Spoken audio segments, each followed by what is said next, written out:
Pesatnya pembangunan infrastruktur di Indonesia termasuk Mass Rapid Transit atau MRT Jakarta mendapat pujian dari Jepang. Hal ini diungkapkan Menteri Keuangan Sri Mulyani lewat akun Instagramnya Senin 30 Oktober 2023. Sri Mulyani menceritakan bahwa pujian tersebut datang saat pertemuan dengan Presiden Jepang International Cooperation Agency Tanaka Akihiko.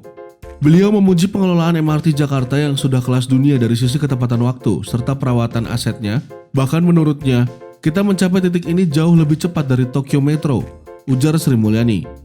Adapun pertemuan itu juga membahas berbagai potensi kerjasama yang dapat dilakukan Indonesia Aid dan GICA. Presiden GICA itu mengatakan bahwa Indonesia mitra strategis yang penting bagi Jepang. Menurutnya, masifnya pembangunan infrastruktur di seluruh daerah Indonesia menjadi fokus kerjasama antara Indonesia dengan GICA untuk mengakselerasi pemerataan pembangunan.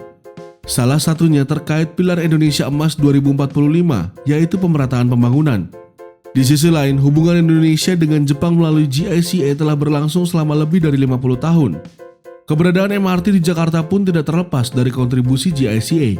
Kehadiran Presiden GICA ke kantor Sri Mulyani dan memuji kemampuan MRT Jakarta pun berdekatan dengan pernyataan Menteri Koordinator Bidang Kemaritiman dan Investasi Luhut Binsar Panjaitan tentang kelanjutan kereta cepat Jakarta hingga Surabaya. Sebagai gambaran, kereta cepat awalnya merupakan proyek studi GICA untuk Indonesia. Di tengah jalan, pemerintahan Presiden Joko Widodo mengalihkan proyek itu ke konsorsium China yang tidak mensyaratkan jaminan pemerintah untuk rute Jakarta-Bandung.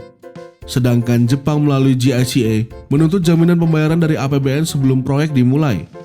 Walau demikian, saat biaya pembangunan proyek dengan China membengkak, pemerintah pada akhirnya menerbitkan penjaminan untuk proyek kereta cepat di Asia Tenggara ini. Setelah kereta cepat Jakarta-Bandung beroperasi, pemerintah mengumumkan akan memperpanjang rute hingga Surabaya. Menko Luhut menyebut China telah menawarkan bunga pinjaman yang jauh lebih murah untuk proyek kereta cepat Jakarta-Surabaya. Pak Jokowi mau kereta cepat Jakarta-Surabaya diterusin. Tadi saya dengar perjanjian dengan China juga jalan.